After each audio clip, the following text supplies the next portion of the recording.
நீங்கள் பார்த்து கொண்டிருப்பது Tamerica, first Tamil channel from America. Tamerica நேயர்களுக்கு எங்கள் அன்பு வணக்கம். Tamerica நேயர்களுக்கு என் இனிய வாழ்த்துக்கள். Tamerica தொலைக்காட்சிக்கு நெஞ்சார்ந்த நன்றி. வணக்கம். நீங்கள் பார்த்துட்டு இருக்கிறது Tamerica தொலைக்காட்சி. அமெரிக்கா வாழ் தமிழர்களுக்காகவே தொடங்கப்பட்ட ஒரு தொலைக்காட்சி. நீங்கள் பார்த்து கொண்டிருப்பது Tamerica channel.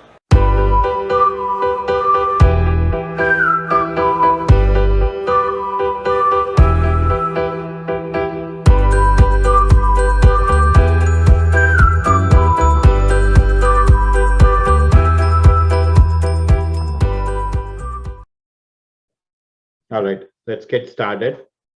First of all, thanks everyone for registering for this webinar. So as you know, this is the FAFSA intro.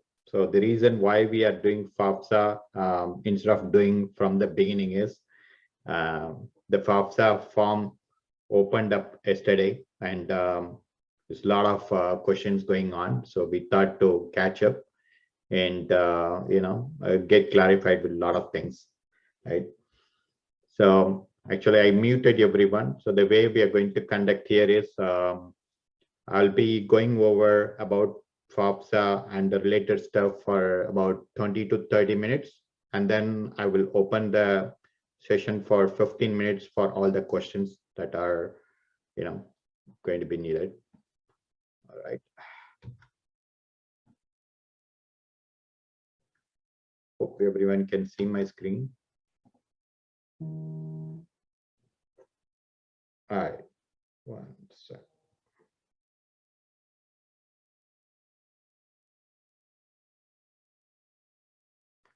All right, so basically I'm from Tamerica channel. My name is Mahesh. I hope everyone, I guess most of them knows me. So what we do is, apart from entertaining the people, we do conduct a lot of informative sessions, starting from college readiness to, immigration updates on a monthly basis, and also work with a lot of realtors on, how to buy a new home, how to do the mortgage, all sort of stuff. We also conduct many webinars about, financial freedom of, how to multiply your income. And so today, we did conduct a couple of college readiness sessions in the past. If you look into our channel, you can see about 529 plan, college savings plans and all. And so just wanted to make sure that, the reason whenever we do conduct these kind of informative sessions, especially with the college readiness sessions, we bring in different type of expertise. One is the career counselor or guidance counselor, and second one is parents who recently sent their kids to college, and the third one is the student itself who went to college very recently, right? And why I am doing this one is a very interesting one, because I also have a kid, and my kid is heading to college next year. So for the last 6 months to or 1 year, I have been studying quite a lot about entire college planning, and I've been talking to a lot of parents. The parents literally running away from me, So I've been collecting and doing a lot of research and validating stuff like that. So that's the reason I'm conducting this webinar, because I guess whenever I know some informations and whenever I'm confident, I like to share with other people, So, all right. So before we get into FAFSA, let's talk about why we are doing it, right?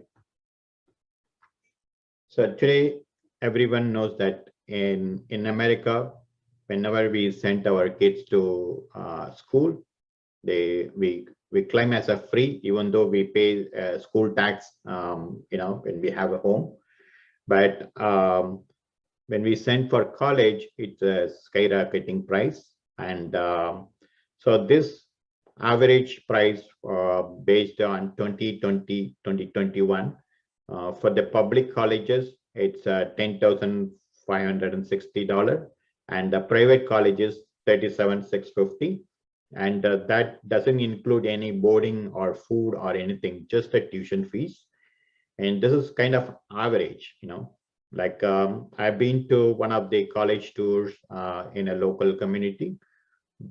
Basically, I'm from New York. So one of the college, they say, including the boarding, everything, it is going to cost me $75,000 per year. So that is like huge money, right? So let's talk about net price.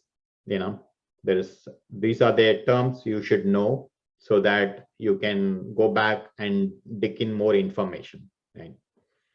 So sticker price is what the college is going to say, oh, hey, if you want to study in our college, these are the tuition fees and, college, the books and other stuff, everything together. So this is kind of a average public colleges, just I put the number, it may not be a correct one, but usually you can see the public colleges are kind of economical, affordable. When it goes to private college, it's huge, right? So this picture talks about public college. So the sticker price, let's say $9,410, but you're not going to pay as it is, So you always look for, okay, what kind of discount, what kind of stuff I can get so that I can pay less, right? So here we talk about scholarship, and there are different type of scholarship, and in America they call it aid. And so basically, when you have the sticker price and then whatever scholarship that you're getting here, and finally what you're paying, that is called a net price, right? And how do I get to know about net price for any colleges, right? So there are a lot of calculators out there, but the one I'm using is from College Board. So I put up the URL here to go to that College Board net price calculator. So when you go to that, you can choose your colleges by choosing your state, and it will list out all the colleges. So once you choose the college, then it will ask you all sort of questions, about your income and how many people in the family and how many people are earning, all sort of things. So based on that, it will calculate and it will tell you what kind of price is going to be, right?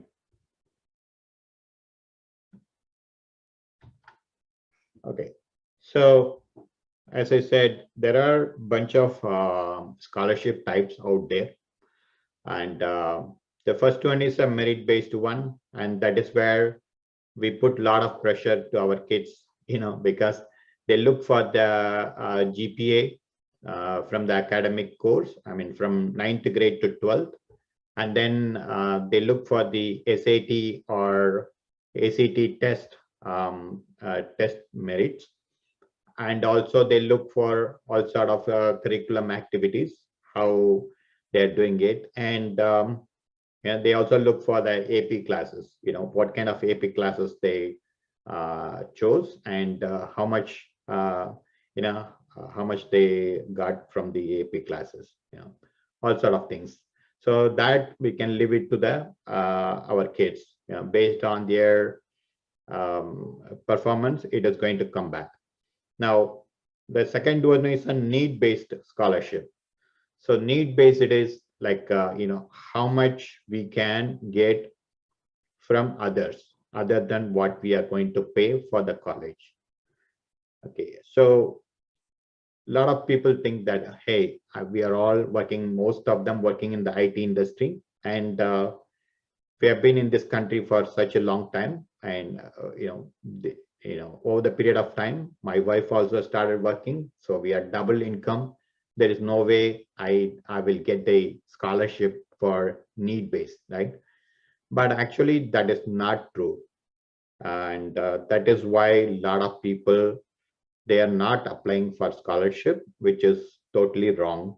And most of them, whenever you look for what are the mistakes that you do in the FAFSA, first thing they do is, they mention about do not, people do not apply for FAFSA, but because they think their family income is, above 200K or something. So, but even if you have that kind of income, you can still apply. You can get something out of it. That's what most of the stats says. And then third one is the outside scholarship. There are a lot of scholarship sites out there, and usually that goes with the school counselor. When your kid sit down with the school counselor at the senior level, they will tell you what kind of scholarship sites they look for. And I can tell you towards the end with other things. Okay, what is FAFSA, right? And we have been talking for last few days. So, and I have been researching for last probably 4 to 6 months. Right? So it's a free application for federal student aid. So there are different type of aids available from various people, right? So one is the federal aid, and another one is more like a private institutes. So for that, you need to apply for another form called CSS that we are going to cover in the next webinar. In this webinar, we are going to focus only on the FAFSA because it's kind of a mandatory. I mean, it is not a mandatory, but every school says, even if you are going for private school, they are saying that, did you fill the FAFSA? That's a question we always get, right? So what exactly is FAFSA? It's a need-based aid based on your the whole family income and the size of the family and how the family structure is there.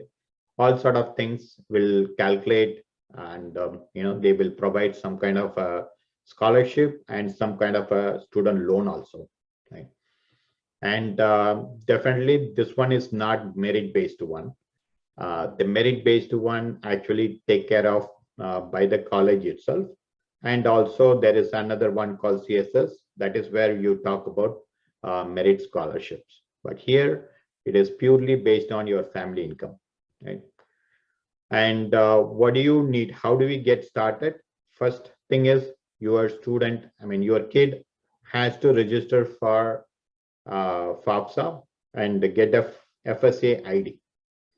Once they finish it, it's just a two to three pages of the registration process. And once they finish it, then you sit with them and create your FSA ID by registering for FAFSA. So these two is very important to get started. And whenever you apply for scholarship, you type in your kid's name, and it'll try to find out your kid's FSA ID and try to match, and then get started for all other information. And FAFSA, you apply every year.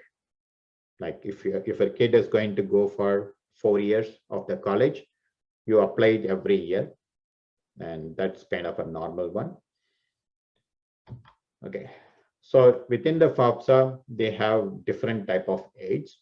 So one is the grants, and another one is a scholarship type, and third one is very rare, but I keep hearing these days, called work study jobs. So if your family income is very low, or if you have to work for some reason, then they will arrange some kind of a work through the federal agencies or registered companies, right? And then the last one is the federal loan. That loan comes with without interest, and also some of them it's very low percentage of the interest, right? Most of them I'm hearing like They are getting 5 to 6,000 per year. So for next 4 years, you get those kind of loan, and you can pay after you finish your college.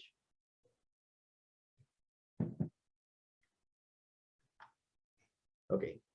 So a lot of people ask this question. In fact, in our group also, many people ask, and directly also they reach out to me. They ask me, I'm a H1 folder, can I apply? I'm a L1 folder, can I apply? Actually, unfortunately, no. This FAFSA is only apply for either US citizens or green card holders, or there are some of the categories that you can see on the right who can apply it. So these are the only categories are qualified to apply for the FAFSA.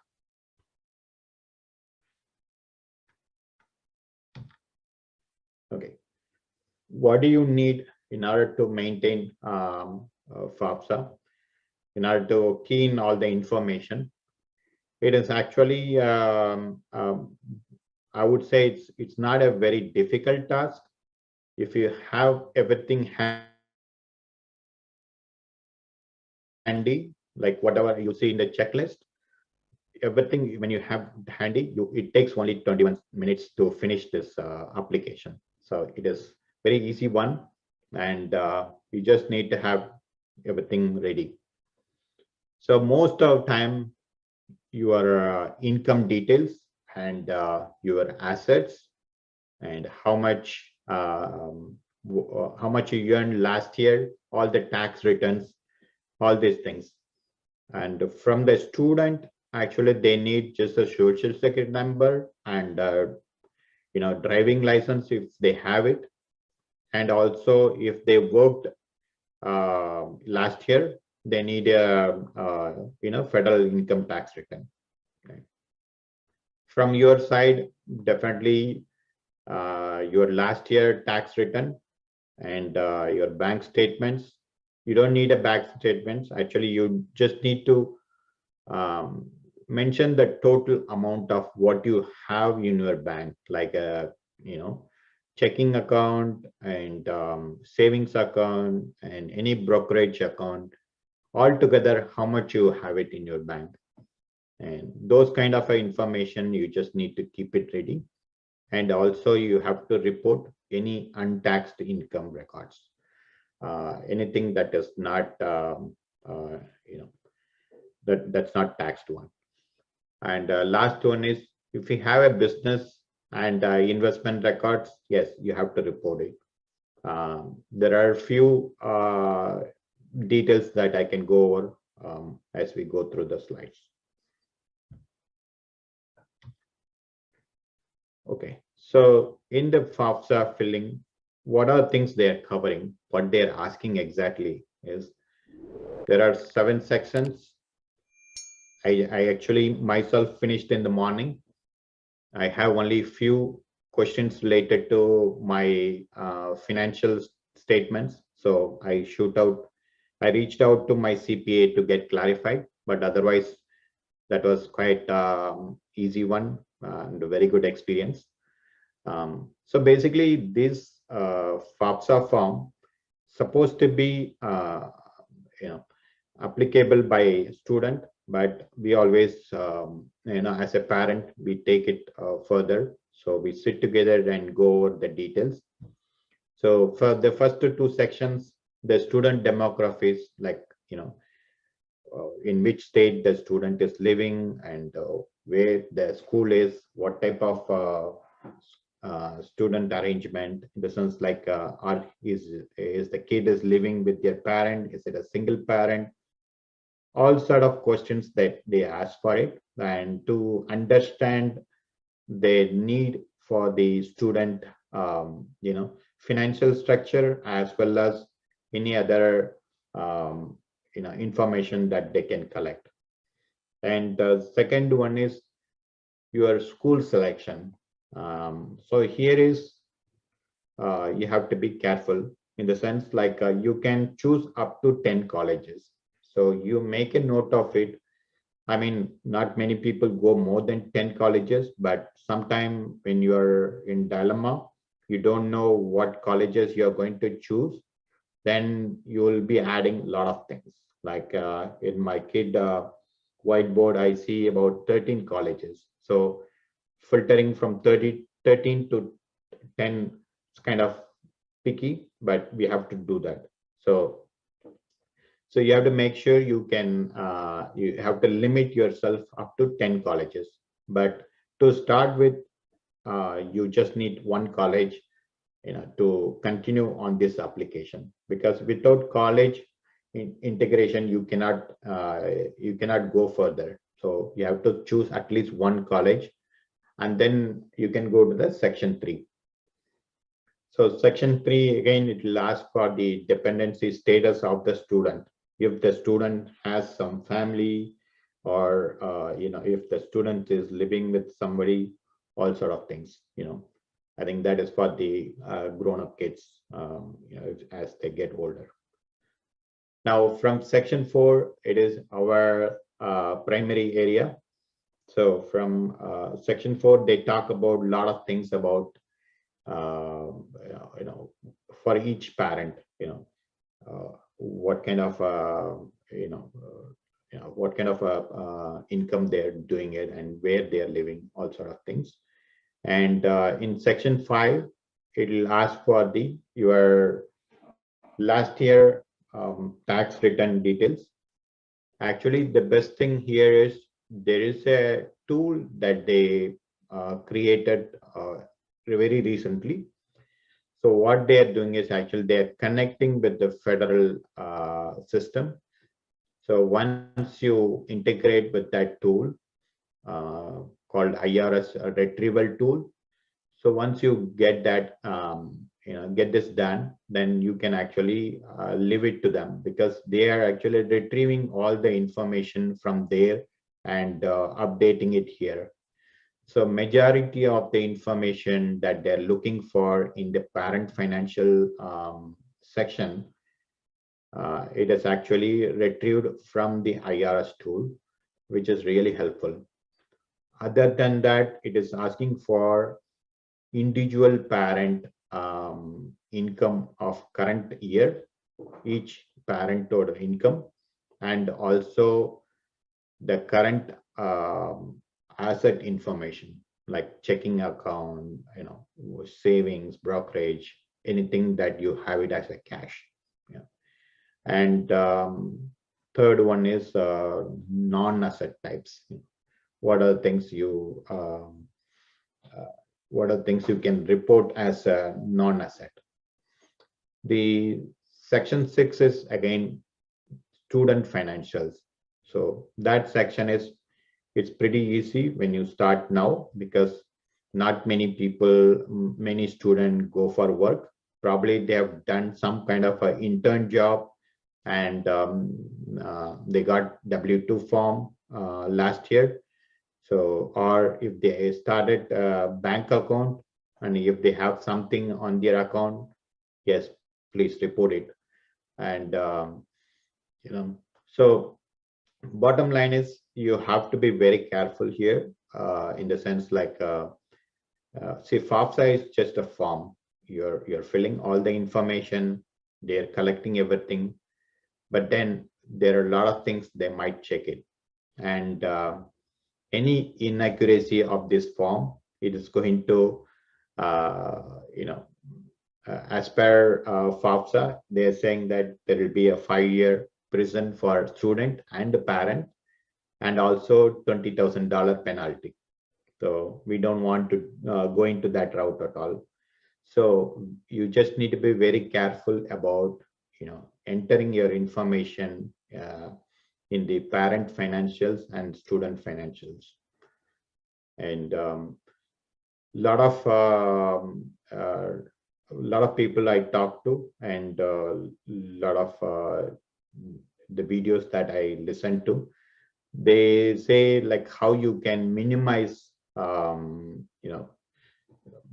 maximize your scholarship chances, by kind of optimizing your financial report here. There are a few tips. I'm keep hearing it, and one of them is when you show the assets, right? So today you might have a good amount. Let's say you have $60,000 in your bank, but then if you have some sort of a loan, like auto loan or any credit card loan, so those things everyone is suggesting, just try to finish that loan and keep your cash low so that your chances of getting scholarship is high. Same way, if you have a 401k and you have a chance to maximize it, please do it. That way your bank account value is low, but at the same time you're doing something legal. Those things you can do it. So these are the few things you can tweak here and there. But other than that, there is nothing much you can do because they are already retrieving from IRS tool about your tax informations. So I guess these are the sections that you need to cover. Once you're done, I suggest check with a few of your friends and before you submit this form, right? And this form, see, basically why we are rushing, I think I told other people also. See, FAFSA actually have a due date of, it's very, you have enough time. Their due date is actually June 2020, right? So you have almost more than 6 months, but then you have to see your due date for the state. In the FAFSA website itself, when you choose your state, it will tell you what is the due date. But within the due date of state also, there are few colleges, they have a separate due dates, right? And some of the colleges, they have a due date in January itself. So that is why everyone is suggesting apply it as soon as possible. There's a lot of chances of getting the scholarship or at least a federal loan if you apply it earlier rather than waiting for the last moment. Right? Now, the financial need is how they are calculating it. So cost of attendance, again, if you go for any colleges, I think the last 2-3 years, the federal government required every college should have this cost of attendance details. And you can, Google for any colleges. If you're, let's say, if you're going for ruggeds, just Google for cost of attendance for ruggeds. You should get information immediately. And then your family contribution of how much you have an income, how much you paid as a taxes, how much you have it as an asset. All these things, subtracted, and that is where you can see financial need, how much you need actually, whether you need it or not. If you need, how much you need. Right? So the way FAFSA is coming out, that number is through something called EFC. Which is expected family contribution, right? So they have a calculator based on all the information that you provide. So they crunch all these numbers and using this calculator, they come up with these numbers. Okay, the college is asking for let's say 45,000 per year, and based on your current income and current assets, looks like you can your affordability is like 38K. So probably you need another $7,000 in order to match up with that required fee. So that is how it is getting calculated. And even this EFC calculator, you can find it in College Board. I'm sure a lot of people starting from 9th grade or 10th grade, if they are doing the, if they start doing the PSAT or SAT, you go under register with College Board, right? So College Board has all the tools here. So you can play around and try to find out how much you are eligible for. But then this is not the final numbers. End of the day, the college is going to decide how much you need to pay. They will collect all the report from federal, student aid as well as CSS and a few other scholarship, websites. So after that, end of the day, they will come up with the numbers for which we need to, whether if you are really interested, you're going to take it. So as I said, the very important thing is the income that you're going to retrieve from the, the tax returns you're going to retrieve from IRS. And the income wise, you're going to mention what income you're earning this year as a, one parent or two parent. And the third one is the assets. This is where you need to check with your people. First, you calculate, and they're not asking each and everything separately. They're asking kind of a sum of everything, how much assets you have. So totally you need to calculate, okay, from, from checking account, I have $12,000, and then savings, I have 30,000, and brokerage, I have $100,000. So altogether you say, okay, $152,000, something like that. And the same way, say for assets, you don't need to mention, like if you are putting in the 401k plan or any IRA plan. So those things you don't need to mention it. All right. So I think I covered most of the items of what is required for FAFSA. So let me open up the session here for all the questions, and we'll take it from there. I have a question. Yes, please. What is the Bell Grant? How they qualify for it? So Bell Grant is nothing but the part of the FAFSA grant, and that is based on the EFC that I showed to you. So they calculate your family income, and based on that, they will come up with the number. See, when you apply for this FAFSA, there is no minimum family income, or there is no maximum family income. But every year they're saying there are $150 billion they're getting as a federal fund for number of students that they are applying for each year. And most of the time they still have money, because not many people know that they have to fill in this FAFSA, because people think, okay, me and my wife is working and we both are earning above 150K. So I think this is waste of time. It may not be true. Even if you don't get a scholarship, you might get a small federal loan, which is like a 0% APR for the next 4 years. Why do you want to lose it? No. Okay, good. Yeah. Thank you. Mahesh, this is Lakshmanan. I have a question. Sure, Lakshman. Yeah. From the first screen itself, it is very clear that no, it's not applicable for any immigrants like H-1B holders and things like that. So, is there any other way by which we'll be becoming eligible for FAFSA or any other grant from federal? From federal, I don't think so. You can go to fastweb.com. There are a lot of private scholarships. Each one has a different prerequisite.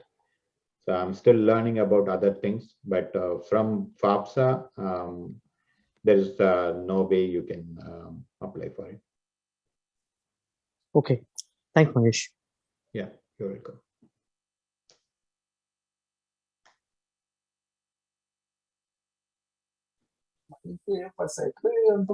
Hi, this is Subhashini. Uh-huh. Yeah, we are on adjustment of status. My son has a EAD and Okay. SSN. Okay. Is he eligible for FAFSA? I think so. There are a few cases they are saying even if a parent doesn't have the wait, you're talking about EAD, right?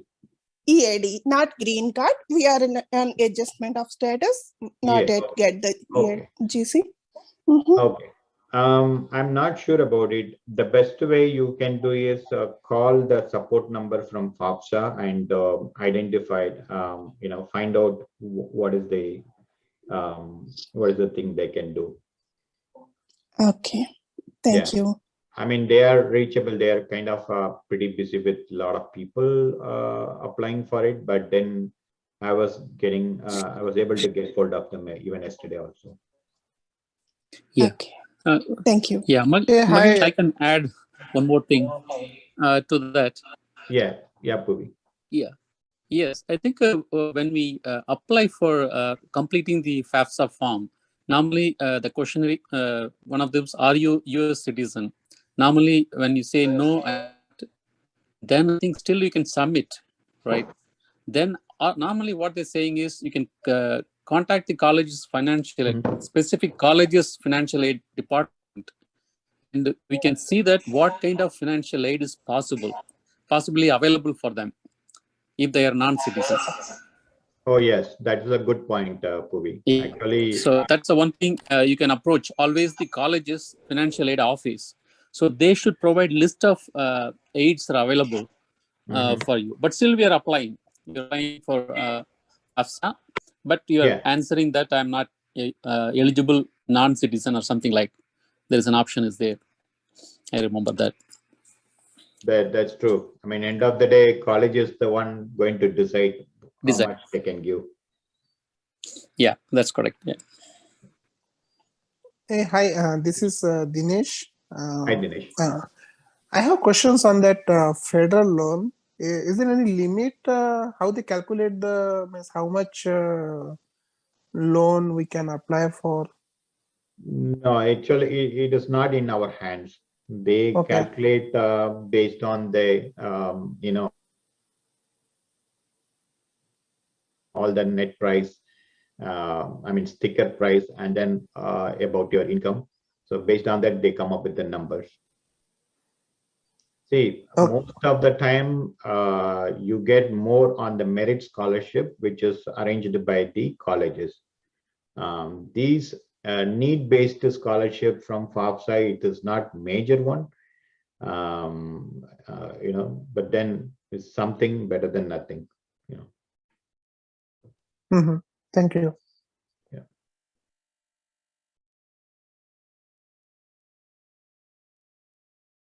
Yeah, most of the time we are talking about $7,000 to $10,000 here. Whereas merit scholarship, you never know. We will get 15,000, sometimes 25,000 also. So that's 7 or 10,000, whatever amount, right? That's across the whole graduation or across the 4 years. Let's say if it's a 4 years program or 7 years program for medicine. Yeah. Or is it per year? It's actually per year. Okay, per year. So every year we need to apply. Per year. Yeah. See, after you apply for FAFSA, towards the end, they are also suggesting to apply for state level scholarship. And state level scholarship, what they're saying is there are a couple of them that might apply only for first year, and not for every year. Okay, thank you. Yeah. Hey Mahesh, this is Subbu. I have one question. Just one input though. I'm from Illinois. What we hear recently from the school, they conducted a webinar around this FAFSA. So in fact, in a state-based inputs, right? So in Illinois, it's surprisingly it's a mandate to apply for FAFSA. It's a graduation requirement, by the way. Just sharing an input. Yes, that's correct. I mean, it seems like a mandatory, but still people are saying that not many people are applying it. So I see. Okay. And one more question about this 10 colleges limit that you mentioned, right? They have given the school counselors in a webinar from the school, they have given an input. There is an opportunity to, first of all, you have to first submit the 10 colleges list. Obviously, that is what it entails, right? Yes. And after that, you can go back and then select additional 10 colleges, for example, right? If my kid is choosing 20 colleges, and then you can select the remaining, the next 20, and then resubmit it, and then so all the 20 would be taken, something like that. So I'm not fully clear on that. I just wanted to check with you. Yeah, I checked a few materials. There are a few ways you can hack it. In a way, what they're saying is, see, once you apply for 10 colleges. Actually, you are right. Actually, I did last year when the first year my kid was going. I did it. Yeah, it works very well. Yeah, you can add. Initially, you can submit 10 colleges. And again, you come back. After that, you remove the colleges. You again put another 10 colleges. Correct. And 20 colleges. You can do any number of times, so that you can all the colleges will be taken care. Yes. Got it. Yeah. What they're saying is that's only caveat with that is modification. When you're doing any modification to your applications or corrections, that will not be submitted back to the original 10 colleges. So that's what I think I was reading. Exactly. Yeah. But exactly. What they are saying is, once you submit it, the 10 colleges, the data is received. That's then the resubmission will not impact the initial 10 colleges that we have submitted. Correct. So it will go to the new 10 colleges that you are going to submit for the I'm reading another option too. Okay. Yeah. Another option also I'm reading. We can call them also. We can call the Federal Student Information Center, and they will add the colleges for you. That is another option we have. Got it. Yeah, there is. I can tell you, is it another option also? Even though you put all the colleges, whatever the colleges, initially you don't know which college your kid is going. Once you choose in the college where you did not put the FAFSA, in that case, you can call the FAFSA office and you can tell them that this is a college my daughter or son got admission, and usually they do it. I think that's what I remember it. So you have to add 10 colleges to submit. Correct. It's a data sharing. Basically, it's a data sharing. Got it. From the FAFSA to individual colleges. Yeah. Right. Yeah. Right. Yeah. Thank you. Thank you. Great. Thanks, Pui. I have a question. Point I want to add too. I think that might be important too. We are all very good negotiators, right? Indians. So one thing I noticed my son's college time, we can always negotiate with the admission. Once you get the admission, after that, the college's financial aid department, the council, they can decide to give more scholarships too. So what the thing is, you can compare with the other colleges which your son or daughter is willing to go, and we can say that we are getting good college. I mean, comparatively, if it's 10,000 they are getting, and these guys are giving only 5,000, you can always negotiate that I'm getting 10,000 there. So there are possibility they can you mean they can match or at least provide some more. I mean, so you're asking to negotiate in the college or with the appealing with the FAFSA? No, not FAFSA at all. Only college's financial aid office. Okay. Once you get admitted, and then you can probably, once your application is accepted in a specific college, you can always have like a multiple colleges, right? So at the time, you can always compare and tell them that I'm getting a more financial aid or scholarships over this specific college. So I like to, can you get more? So it is always nothing wrong in it to ask me. Yeah. Yeah. Makes Yeah. sense. Okay. I can add this question because I also went to the same situation. Okay. It works only when the college ranking. For example, you got it in Harvard and with the scholarship, and you negotiate the college with a less ranking, it always works.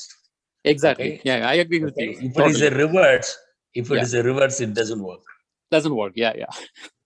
I agree with you. That's what happened to me. Yeah. See, people are willing to give money, so I think why they want to. Yeah, you say true. I got from Kent.